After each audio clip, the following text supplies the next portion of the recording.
both the universities and the corporate employers are literally, this is true, they literally import Africans so that they don't have to hire African Americans because they still count as black. There was a great story. The thing that woke me up to this, there was a story in the New York Times 20 years ago about Harvard. This is Harvard admits, black students, but which ones? Back when the New York Times could talk about these things honestly. And it quoted actually Henry Louis Gates and Lonnie Guinier at the time at Harvard Law School, basically observing that African Americans were not benefiting from affirmative action because Harvard had figured out that they could import Nigerians. Right. And again, it's just like, great. The Nigerians are great. They're very smart. They're very productive. It's fantastic. All other things being equal, you'd like to have as many of them in your country. But is that really why we're doing, the set aside programs affects African Americans in a very interesting way?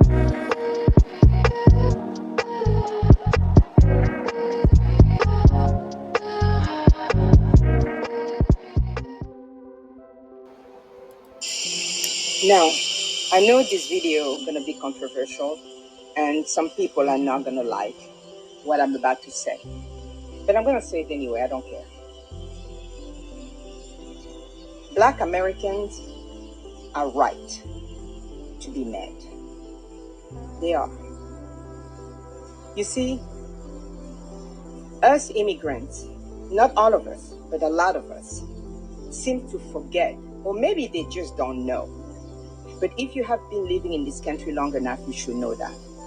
The reason why we're here, the reason why we are allowed to be here is because of the work Black Americans did. Because of the sacrifices they did.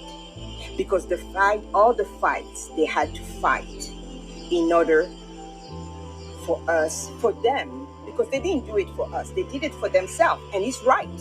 But today we are enjoying the fruit of their labor. And we should not forget that. I'm an immigrant. And yes, in my community or in the immigrant community, and nobody can say otherwise, is a lot of disrespect for African American. It's a lot of it. I have heard it. And I have to admit that when I first came, I was also ignorant of their history.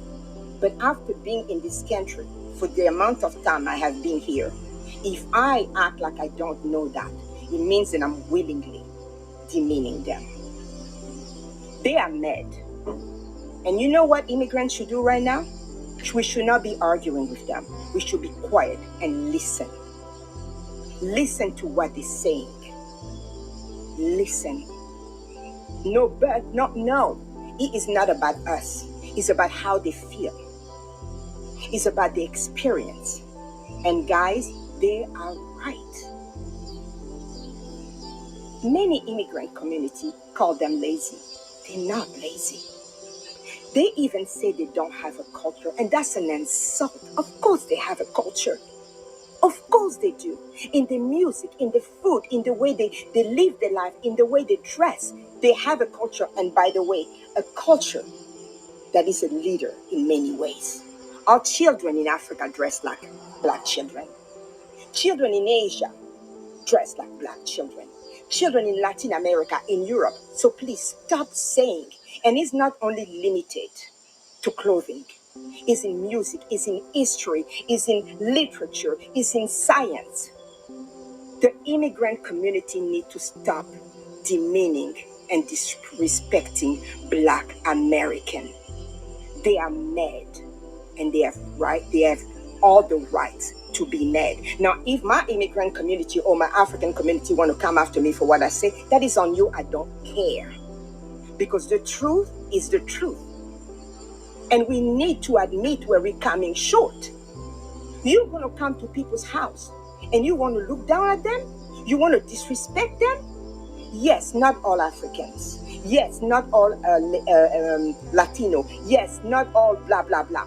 All Asian, blah, blah, blah. But enough to make a lot of noise. But enough for them to be mad. Rightfully so. We need to be quiet now and listen to what they have to tell us. No doubting the experience, no undermining the experience, no forgetting the accomplishments. We need to stop that.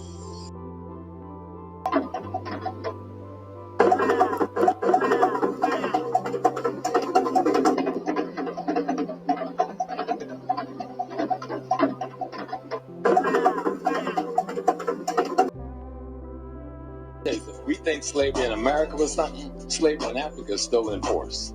You talking about deaf, blind, and dumb? Don't confuse because somebody got on some printed cloth that's printed in Holland or India that you're looking at an African cultural expression. That's not an African cultural expression. That cloth was printed in a European country and then sold to Africans.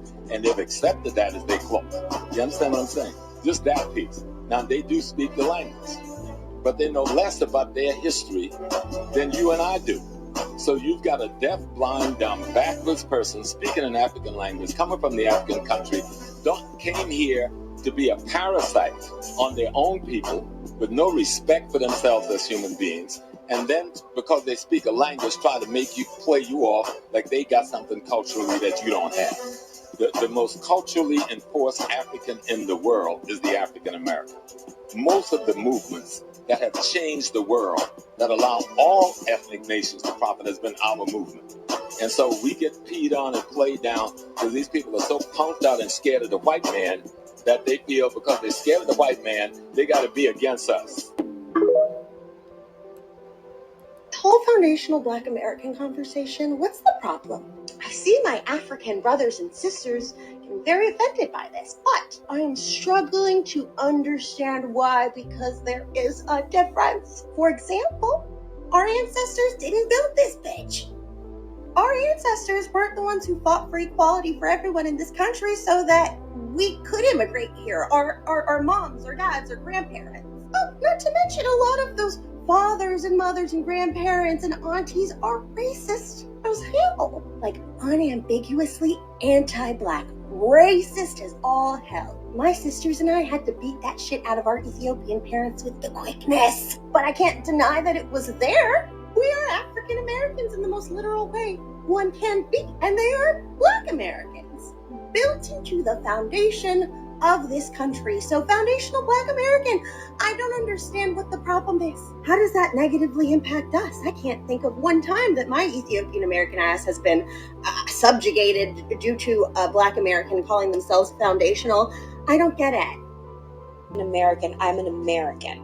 I am a Black American. I am definitely Black. And yes, my ancestors come from Africa. How long does a bloodline have to live in one land before they are considered a pure species of that land? Meaning, how long did my people have to be in America to say, hey, no, we're American, compared to some people who are English American, who are Irish American, who are German American from their ancestors, but they get to call themselves American. There's nothing wrong with being African American, but a true African American is someone that is from Africa and moved here, either first generation or second generation, and has a tie to that country that I do not have.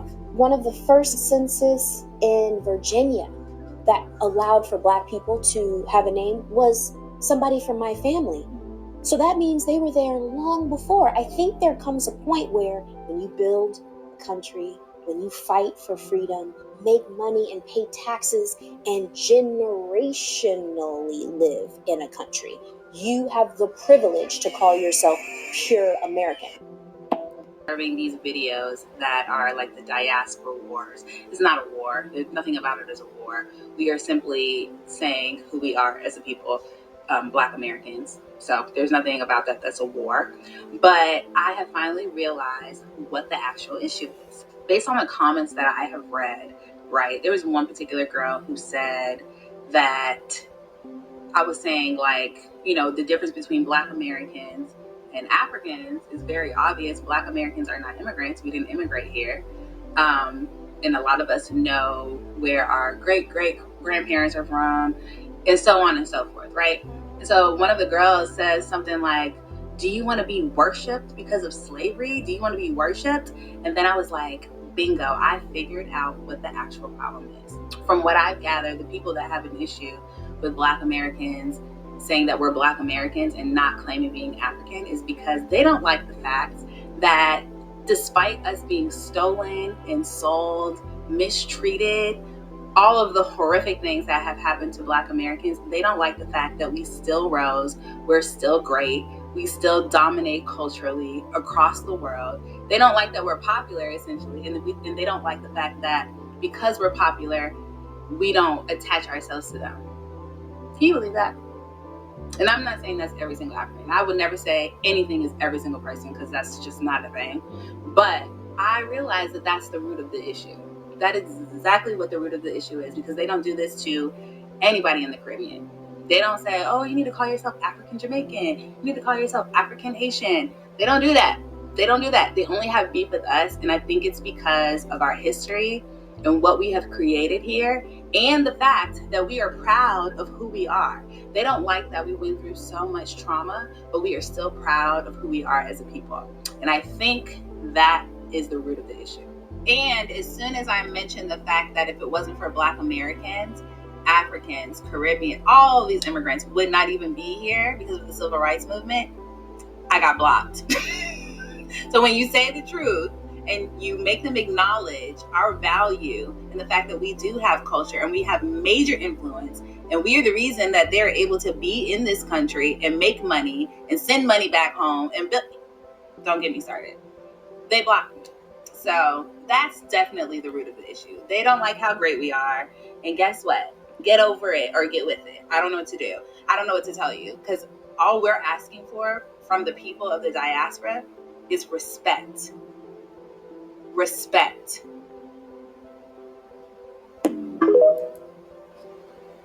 Black American delineation has nothing to do with anti-African, anti-Caribbean, or anti-other Black nations.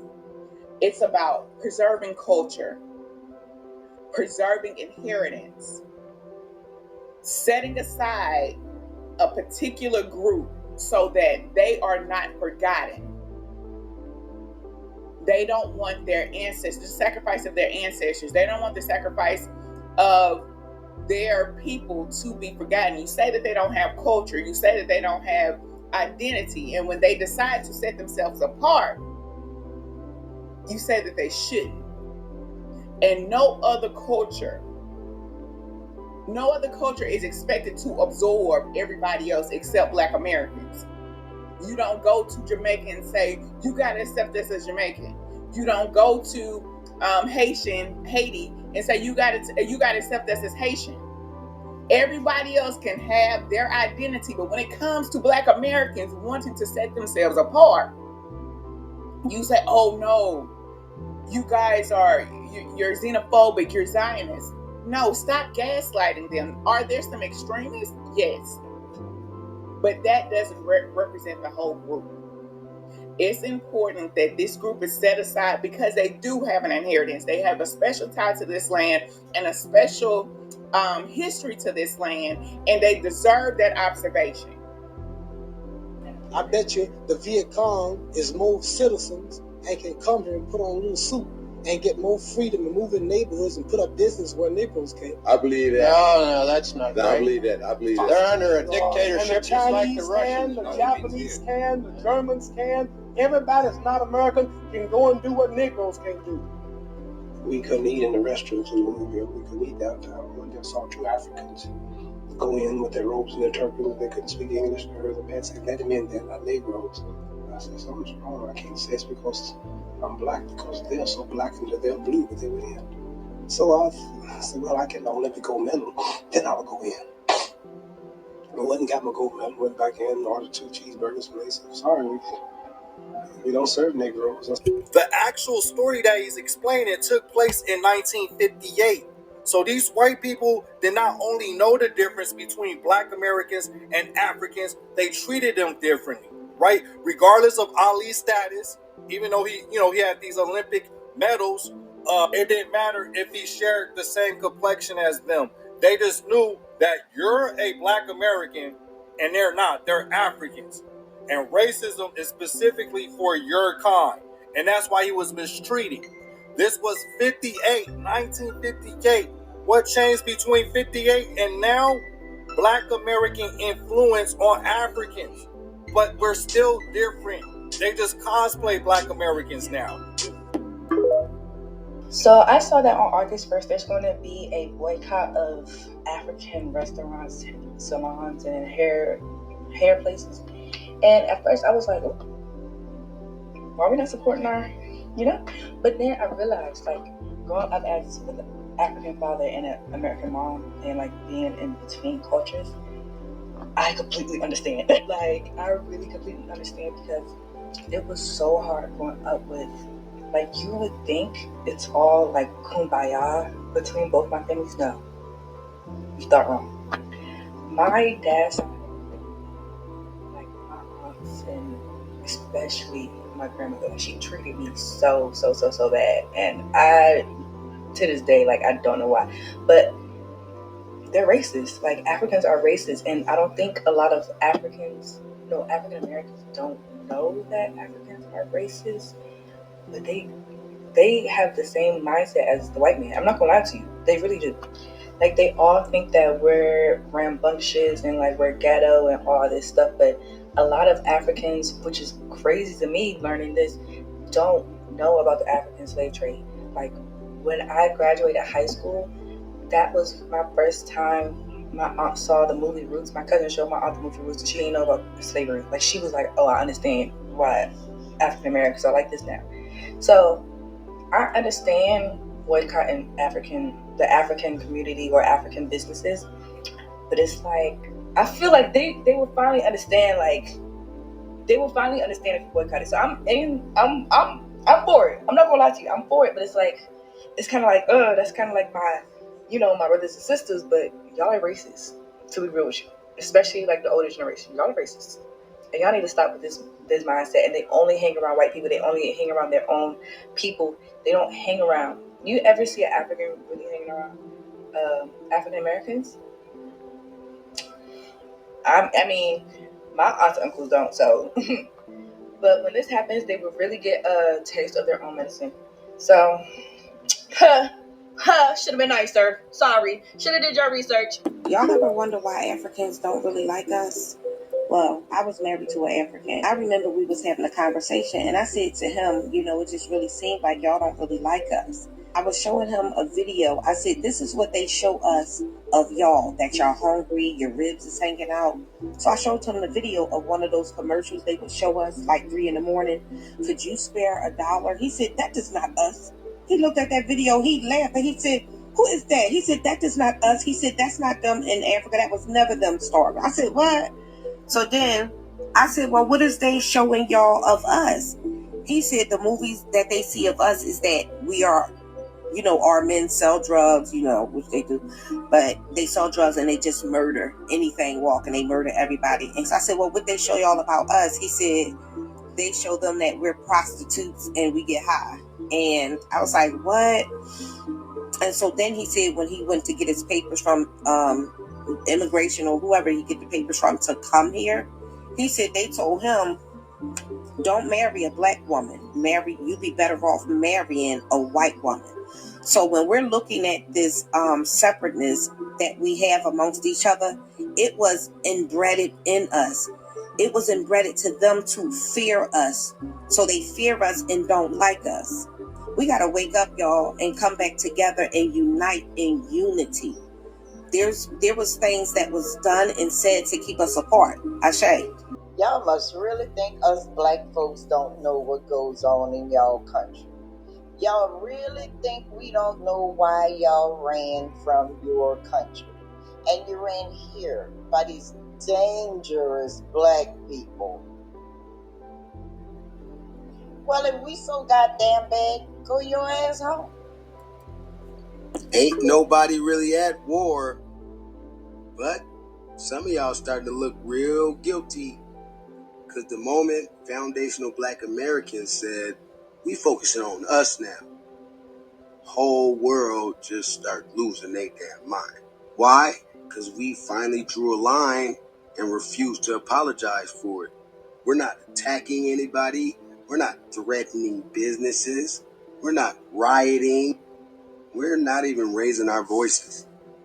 We simply said, we're foundational black Americans. We're a distinct lineage. And that's it. We're claiming what's ours. For that, we're being called violent, divisive, xenophobic, white nationalists, white ringers, all of it. And that's projection, that's fear, and that's Fed talk. Nobody in this movement is caping for Republicans, and we all just need to go be Republican and vote Republican and do what they do. We flame Democrats and Republicans heavy. We don't want white acceptance. We want reparative justice, tangibles. Now suddenly, the African Union shows up trying to crowbar us into some kind of sixth region of the diaspora. And a lot of people are saying that looks like a cold finesse to try to finesse us out of our reparations claim. And we reject that because this ain't no group project. Our fight is not for sale, and our justice is not international aid. And yeah, you're going to see some weirdo, bootlicking FBA clowns pushing some of this diaspora wars bullshit too. You'll see that. TikTok and all of these social media platforms, they full of provocateurs looking for attention, going around saying F Africans all over the place trying to go viral. They don't represent us. They're just minions of white supremacy projecting their confusion onto a focused movement. Some black Americans said they're gonna hold their dollar, and suddenly the immigrant businesses start panicking. See, but the truth of the matter is those businesses were built off the benefits meant for us. These people didn't come here to help black Americans. They came here to eat off the policies, the struggle, and the blood we spilled. So don't cry now that some of them dollars is being kept in-house, because y'all would never feeding us no way. We are not obligated or required to financially support anybody that disrespects us. We don't owe you nothing. And no, there is no war. We not fighting nobody but the system of white supremacy and its minions. So if you find yourself on that side of the fence, yeah, you getting all the smoke. And we just done letting people eat off us and speak for us and shame us for finally standing up for ourselves. So like I said, we not at war. We just not your fools no more. And if that burns you up, maybe it's because deep down, you already knew that free ride is over.